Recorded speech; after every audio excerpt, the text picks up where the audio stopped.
Welcome, Hugh. Thank you, Nasheen.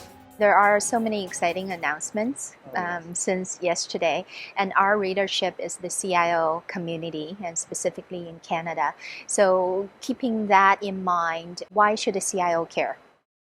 I believe this digital transformation, the CIOs are the centerpiece for that. You know, the business has changed quite a bit. You know, a few years ago we were talking about public, private, hybrid clouds. Okay, and this situation now is more about the edge to the core to the multi-cloud. When cloud came on the scene, of course, you know, where do you put the cloud? And which cloud vendor are you going to choose?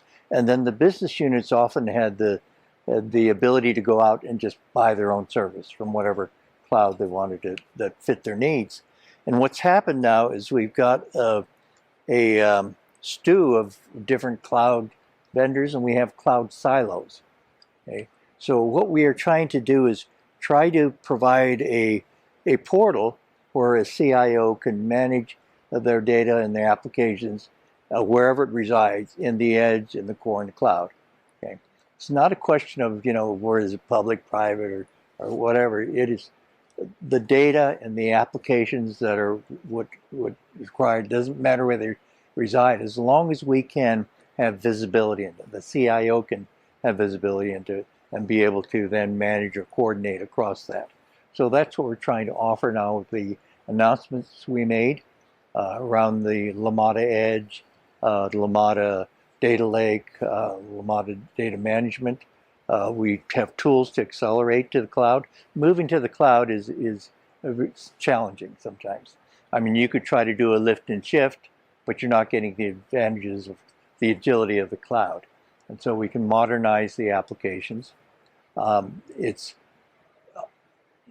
easier. It'll take a long time unless you have some tools.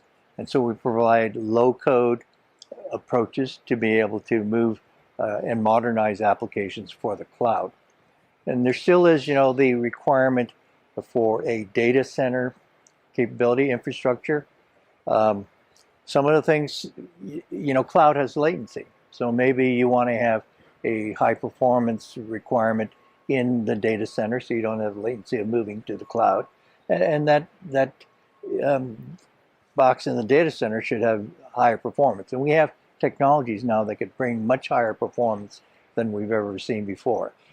And then now we have IoT, and we have devices out on the edge.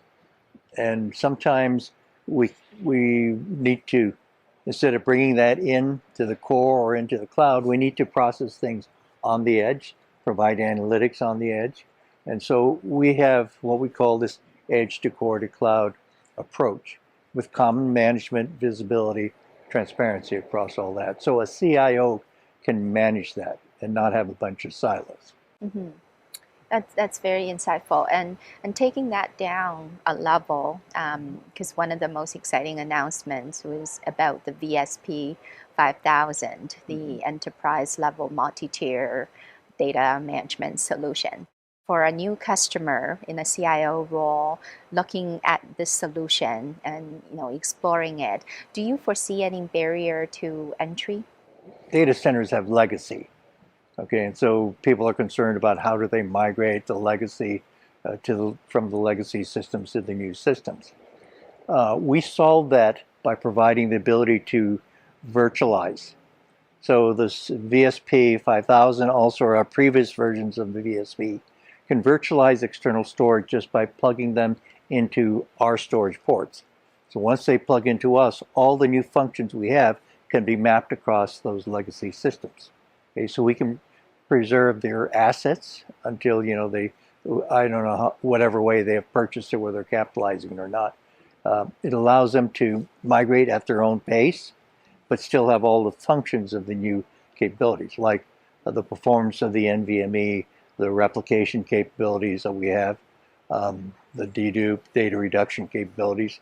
They can enjoy all that on their legacy systems just by plugging into our VSP system. So we move that barrier out of the way. how does this concept of data ops, the intelligent data operations, impact a CIO's day-to-day job? I mean, today, we talked about data management. It's always been about storing the data, securing it, backing it up, replicating it. Those are just housekeeping sorts of things. Now we have to be able to operationalize that data. And in the world where you now have analytics, you have IoT, you have all these regulations coming down around privacy and all that, it takes more than just storing the data. What you have to do is, as I say, operationalize it. Okay. For instance, if you're doing analytics, you have to be able to bring different data to the table, right? You have to find the data. This is what we call data exploratory analysis, to see that you've got the right data, and maybe you don't have the data you need. You have to go out and find that data, or you need to create data. Sometimes we have to create data using algorithms, okay, because we don't have a complete data set. That spawns a lot of data sets, okay, and also then we have to train the models with different types of data, and then we have to run them through different models. When we do a data AI project or machine learning project, we use 2 or 3 or maybe even 4 different models just to check it out, because models AI can be biased. Okay, the data could be biased, the training data, the data scientists unconsciously. If you have a bunch of middle-aged males, white males, doing an analysis project, you may get a different result than if you had a more diverse set of engineers and data scientists. Also, the AI can learn how to cheat, okay, or they can bias the data. We had a speaker the other day who said that, as like Google, when they find the different things of interest to anticipate what you would like next, they try to move more to the more sensational type of data. And I think the press and the TV do that too, right? You want readership, so you try to focus on the more sensational parts because that attracts people, and that then turns to bias the data that you start to look at and follow. So those are all things that I put under data ops, intelligently understanding. It's not just integrating ETL data, it's about understanding what you have. Okay, and so we provide tools to do that, data content intelligence tools. And sometimes you have to do that, a lot of analysis up front before you get to the AI modeling and analysis. And then, there's all these regulations that come about. Privacy, GDPR is a chief driver of that. And you have to be able to anonymize a lot of this data so that you can use the data, but that data doesn't point you back to the individuals who are involved in that data. So we talk about anonymization, okay, and that's another aspect. That's a new requirement for data ops that we didn't worry about so much before.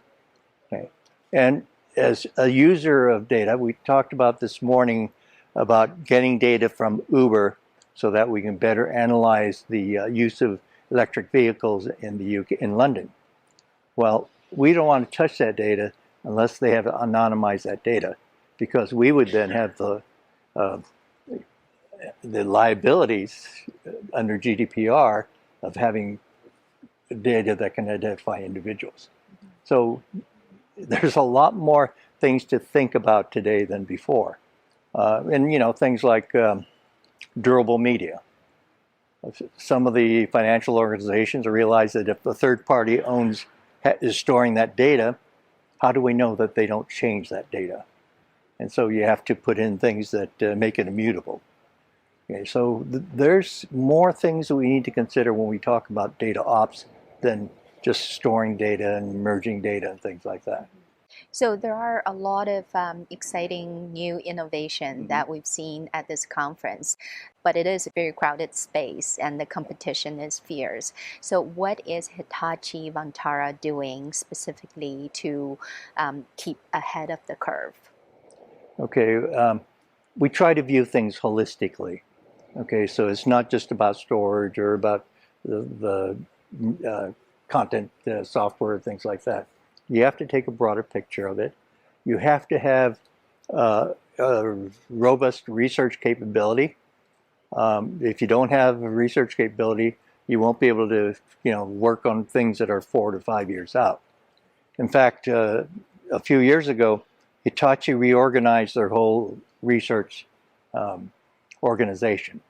Before, we used to have a central research, and they did everything, and it's primarily mostly done in Japan.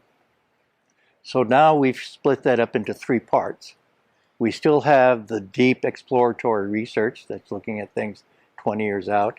We also have a Center for Technology Innovation that looks at things more like the next storage product, for instance. And then we have centers for social innovation that are co-creation labs. Okay. The emphasis not so much now on the number of patents, but on outcomes. And so in the co-creation labs, we work with our customers, work with our partners to find solutions to problems that they have, okay? And work with them. Not, where in the old days we would get market requirements, we go back, design things, develop them, QA, and then release them 5 years later. Well, that's too slow. And not in this type of environment. You have to constantly be co-creating. Okay? And the way you sell things is different. You can't expect customers to buy the product today and capitalize over 5 years, right? You have to make it available to them more as a service. So they can opt out to, or go at their own pace in terms of the next technologies. Thank you. Okay.